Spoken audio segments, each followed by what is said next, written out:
پہلے آپ یہ ویڈیو اچھا ملاحظہ اولیاء کے فرمائیں، اوپر اس کے جادو بعد بھی نہیں بات کرتے نہیں ہیں۔ مانتے، ممکن نہیں، شیعہ فکر میں نہیں ہے۔ نہیں ہے۔ تو ہمارے پاس تو روایات ہیں بخاری مسلم کے اندر کہ حضور پر وہ یہودی نے جادو کیا تھا، جس سے آپ کے اوپر اس کا اثر بھی ظاہر ہوا، اور یہی وہ اس حد تک ظاہر ہوتا تھا کہ آپ اگر کوئی کام کر لیتے تھے، نہیں کیا ہوتا تھا تو آپ کوئی ایسے آپ کو خیال ہوتا تھا کہ گویا کہ میں نے کیا ہوا۔ یہ صحیح بخاری کی روایت ہے۔ جی جی، اسی لیے ہم کہہ رہے ہیں نا۔ بعض اوقات تو یہ ہے کہ آپ اگر اپنی ازواج کے پاس نہیں گئے ہوتے تو ان کو لگتا تھا کہ میں اس بیوی کے پاس گیا ہوں یا اس کے پاس، تو جی، یہ اتنا اثر آپ کے اوپر ہوا تھا۔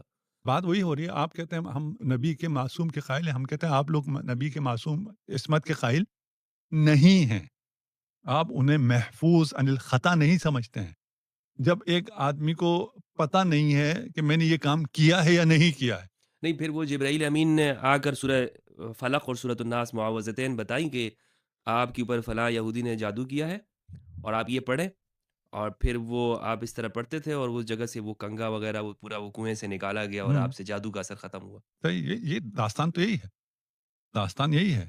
اس داستان کے مطابق آپ پہ جادو ہوا، پیریڈ مجھے یاد نہیں ہے 6 مہینے ہے کتنے کا ہے، غالباً اتنا ہی عرصہ 6 مہینے تھا۔ ہے، جی یہ نہیں، یہ ایک آدھ دن کا نہیں ہے، آپ نے تو ایسے بیان کیا تھا نا کہ ہوا تو تھا لیکن جبرائیل آئے تھے، جی 6 کافی ہے مہینے اس میں، وقت میں۔ جی جی 6 مہینہ یا جو بھی آپ 2 جی مہینہ کہیں، 1 جی مہینہ کہیں، 1 دن کہیں، اس پیریڈ میں رسول خدا نے جو کچھ کیا اس کی حجت ختم، کہ ان کو تو پتہ ہی نہیں چلتا تھا میں کر رہا ہوں یا نہیں کر رہا ہوں، ہوں جو کچھ کہا یا جو کچھ نہیں کہا اس کی حجت بھی ختم ہو ہوں گئی۔ پھر وہ جو داستان کے مطابق ہوں یہ جو جادو ہوا رسول خدا کے بالوں پہ ہوا، رسول خدا کے بال اس یہودی تک کیسے پہنچے؟ یہودی تک کیسے پہنچے؟ وہ کہیں پر جو ہے وہ کسی نے عقیدت کی غرض سے لے لیے ہوں گے اور پھر وہاں سے وہ آگے چلے ہوں گے۔ نیت کا تو پتہ نہیں چلتا نا، نہیں، مسلمانوں میں منافقین بھی تو تھے اس زمانے میں۔ دیکھیے بال کہاں ملتے ہیں؟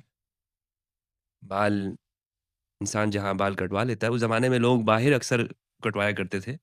نہیں، اس زمانے میں وہ باہر اس طرح بال کٹوانے کا سلسلہ تو نہیں تھا جس طرح آج کل شاپس ہیں اور آپ چلے گئے کہ نائی کے پاس اور آپ نے وہاں سے بال کٹوا لیے، یہ والا سلسلہ تو نہیں تھا۔ ممکن ہو اس سے نہیں، ماننے میں بھی اس زمانے میں نہیں تھا، اور آج آپ بھی نہیں جاتے، میں بھی نہیں جاتا ہوں، لوگ آتے ہیں اور وہ عقیدت سے آ کے بال کاٹ کے چلے جاتے ہیں۔ رسول کے زمانے میں آپ کو باہر جانا پڑتا تھا، یہ بال رسول کے گھر میں تھے۔ صحیح۔ اس روایت کی راویہ کون ہے؟ ام المومنین حضرت عائشہ رضی حضرت اللہ عنہا۔ عائشہ۔ حضرت عائشہ پہ بعد میں جادو ہوا۔ اچھا دیکھیں ابھی یہ حصہ کتنا سب کو پتا ہے کہ رسول پہ جادو ہوا ہے، ہوں یہ والا حصہ نہیں پتا کہ حضرت عائشہ پہ بھی جادو ہوا تھا۔ ہوں ہم کہتے ہیں کہ جب حضرت عائشہ پہ جادو ہوا اس وقت ان کو نہیں پتا چلا، ان کو لگا کہ مجھ پہ جادو نہیں ہوا، رسول پہ جادو ہوا ہے، انہوں نے یہ حدیث بیان کر دی۔ اچھا، یہ اسی زمانے کے واقعہ ہیں۔ نہیں، یہ حدیث تو اس زمانے کا نہیں ہے نا، رسول کے دور میں تو یہ حدیث نہیں تھی نا، رسول کے بعد یہ حدیثیں بیان ہوئی ہیں، جی ریکارڈ ہوئی ہیں، جی تو وہ زمانے کا تو کوئی اس میں تعلق نہیں ہے۔ ہوں اس کہانی کے مطابق، اس داستان کے مطابق پہلے رسول خدا پہ جادو ہوا ہے، ہوں اس کے بعد جو روایات ہیں اس کے مطابق ام المومنین پہ بھی جادو ہو گیا۔ اچھا جب ام المومنین پہ جادو ہوا وہاں تو یہ عصمت کی بات بھی کوئی نہیں ہے ہوں کہ وہ معصوم ہیں، جی تو انہیں وہ لگا جو نہیں ہوا تھا، رسول صحیح کو لگ سکتا ہے تو ان کو کیوں نہیں لگ سکتا؟ صحیح۔ اس جادو کے اثر میں ان کو لگا کہ رسول پہ اچھا جادو ہوا تھا۔ ہوں ہوں یہ اگر ہم کہہ دیں تو لوگ سیخپا ہو جائیں گے۔ ہوں آپ ام المومنین کو نسبت دے رہے ہیں کہ جو نہیں ہوا ان کو لگا ہے وہ ہوا ہے، بات لیکن تو آپ یہ غیرت رسول کی نسبت نہیں ہے۔ ہاں، واہ واہ، اچھا اچھا اچھا اچھا اچھا۔ یعنی اگر کوئی شخص یہ کہتا ہے کہ سرکار دو عالم سرکار ختمی مرتبہ صلی اللہ علیہ وآلہ وسلم کے اوپر جادو ہوا، یعنی اس روایت کی روشنی میں ہی کہتا ہے بخاری مسلم کی، اور آپ کو ایسا لگتا تھا کأنما یخیل الیہ، آپ کو یہ خیال ہو جاتا تھا کہ میں نے یہ کام کیا ہے یا نہیں کیا، میں نے یہ کام کیا ہے جبکہ نہیں کیا جبکہ ہوتا۔ نہیں کیا ہوتا۔ ہم۔ اور اگر یہی بات ہم اس جگہ پر ام المومنین حضرت عائشہ رضی اللہ عنہ کو رکھیں تو ہم وہاں پر غصہ ہو جائیں گے، اور ہاں، یہاں پر ہم نہیں، مزے سے مولوی صاحب بھی بیان کر رہے ہیں اس کو ہوں، ممبر پر، اور کہہ رہے ہیں کہ بھائی دیکھیں حضور پر بھی جادو ہوا، لیکن اگر اسی مولوی سے یہ کہہ دیں کہ آپ یہ بیان کر دو کہ عائشہ پر جادو، وہ قبول نہیں کرے گا۔ ہاں۔ اچھا یہ تو قبول کرنا پڑتا ہے، یہ تو تاریخ میں موجود ہے، روایت میں موجود ہے کہ جادو تو ہوا تھا، لیکن اس جادو کے نتیجے میں یہ ہوا تھا ہوں، کہ جو رسول کو نہیں ہوا وہ ہوں، انہیں لگا کہ ہو گیا، جی، جی، جی، تو پھر توہین ہو جائے گی۔ ہوں، بھئی رسول کی توہین نہیں ہو رہی۔ ہوں، ہوں، ہوں، یہ تو دیکھیں یہ صرف میں نے ایک آدھ مثال پیش کی ہے۔ یعنی ایک فکر ہے آپ کے نزدیک کہ جو رسول کو وہ درجہ اور مقام نہیں دیتے کہ جو صحابہ کو دیتے ہیں۔ دیکھیے صرف تشیع کے ہاں رسول معصوم علی الاطلاق ہیں، اس کو اردو میں ذرا واضح کر دیجیے، معصوم علی الاطلاق کا کیا یعنی مطلب؟ ہر جہت سے معصوم ہیں۔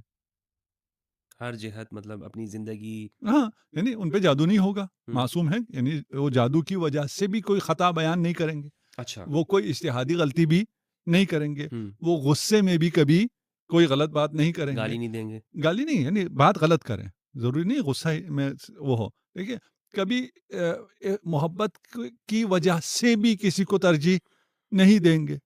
کبھی ایسے بھی نہیں ہو سکتا کہ آپ کسی کو وہ لفظ استعمال کریں گے جو عام معاشرے میں استعمال ہوتا ہے؟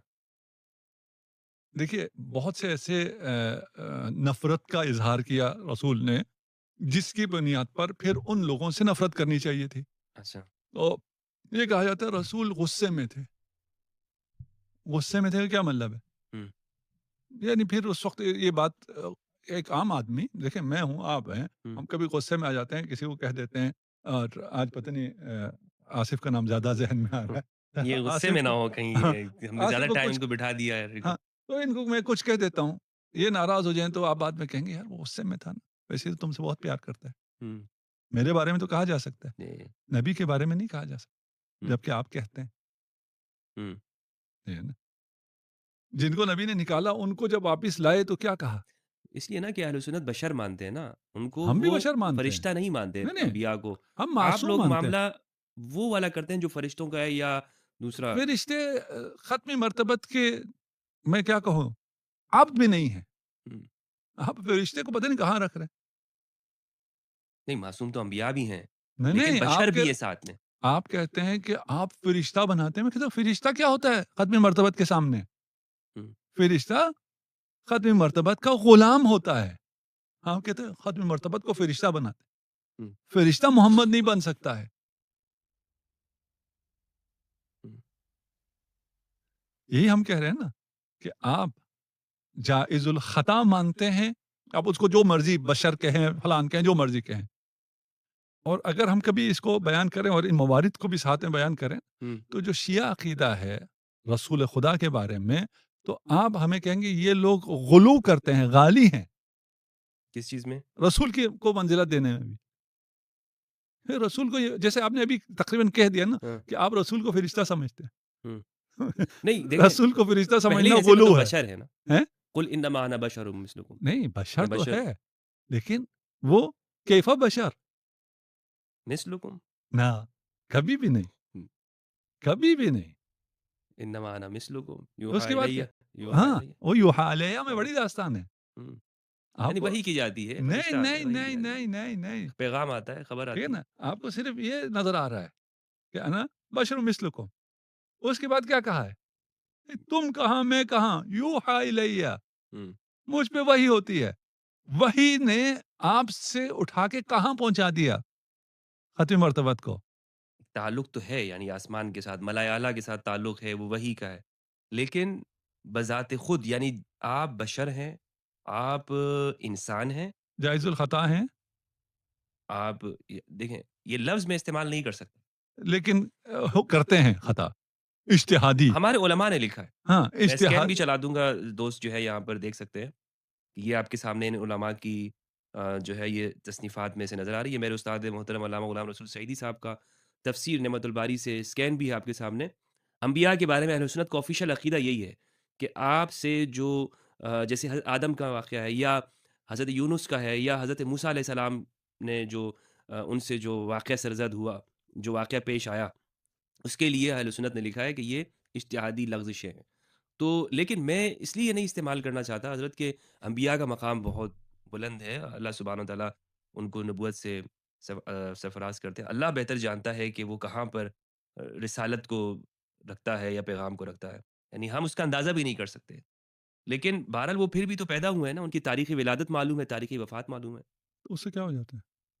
اس سے یہی کہ وہ اس دنیا پہ اوپر رہتے تھے، کھاتے پیتے تھے ہاں، تو اور اس سے جائز الخطا ہو جاتے ہیں. ہم یہی کہہ رہے ہیں معصوم ہیں، ہر خطا سے پاک ہیں، ہر لغزش سے پاک ہیں، بشر ہیں، لیکن یوحا الیہ ہے، وحی ہوتی ہے. اس وحی کی وجہ سے وہ قاب قوسین اور ادنا کی منزل پر ہے. جی. جہاں تک جبرائیل فرشتہ کیا ہوتا ہم، ہے؟ جبرائیل سید الملائکہ کی بھی پہنچ نہیں ہے وہاں. ہم، اور ادھر بھی کیا ہوا تھا؟ قاب قوسین. اور اس کے بعد کیا ہوا تھا؟ ہم، ہم، وہ آخری منزل میں کیا ہوا جب فرشتہ رہ گیا، رسول خدا آگے چلے گئے؟ ہم. کیونکہ قرآن میں تو یہ نہیں ہے، یہ ہے کیوں نہیں ہے؟ قریب آنا ثم ہاں دنا فتدلی ہاں پھر قاب قوسین فاوحا الی. عبدہ ما اوحی. ہاں دیکھیں، جب وہ ساری منزلیں ختم ہو گئی نا، آگے پہنچ گئی، پھر کیا منزل آئی؟ وحی. فاوحا الی عبدہ ما اوحی. ہم، وہ انا بشرم مثلکم میں بھی یہی وحی والی بات ہے. اور وہ جو معراج کی انتہا ہے وہ بھی وحی ہے. تم کیا جانو پھر کیا ہوا ہے؟ ہم. وحی وحی یعنی معمولی معمولی نہیں ہے کہ آپ کے میں اور یہ دونوں، ہم دونوں بشر ہیں، بس اس پہ صرف وحی ہوتی ہے. نہیں بھائی. تو ہماری بات پتہ نہیں اصل کہاں سے یہ شروع ہوئی تھی نا آپ کی بات، کہ آپ امامت و کیونکہ معصوم. امامت جی. ان کو آپ معصوم معصوم مانتے مانتے ہیں. ہیں تو نبی ہوتے ہیں، کیونکہ نبی معصوم ہوتے ہیں. آپ کا عقیدہ ہے ہی نہیں نبی معصوم ہوتے ہم. ہیں. یہ تو آپ تکلف فرماتے ہیں. اچھا. ابھی آپ نے کہا نا یہ کہ یہ میں لکھا ہوا دکھا دوں گا، پتہ نہیں آپ نے وہ جب لگائیں گے، وہ ہم، جب لوگ پڑھیں گے تو تکلف فرماتے ہیں نا. یہ معصوم تو ہیں لیکن یہ غلطی بھی کرتے ہیں، وہ خطا بھی ہوتا ہے. اس خطا کو ہم اجتہادی کہیں گے، اس کو ہم لغزش کہیں گے، اس کو ہم غصہ کہیں گے، اس کو ہم جادو کہیں گے، اس کو فلان کہیں گے. کیا رہ گیا؟ کچھ بھی نہیں. امید کرتا ہوں آپ کو ویڈیو پسند نہیں ہوگی. انشاءاللہ ملتے ہیں اگلی ویڈیو میں. تب تک خدا حافظ. یا علیہ السلام مدد.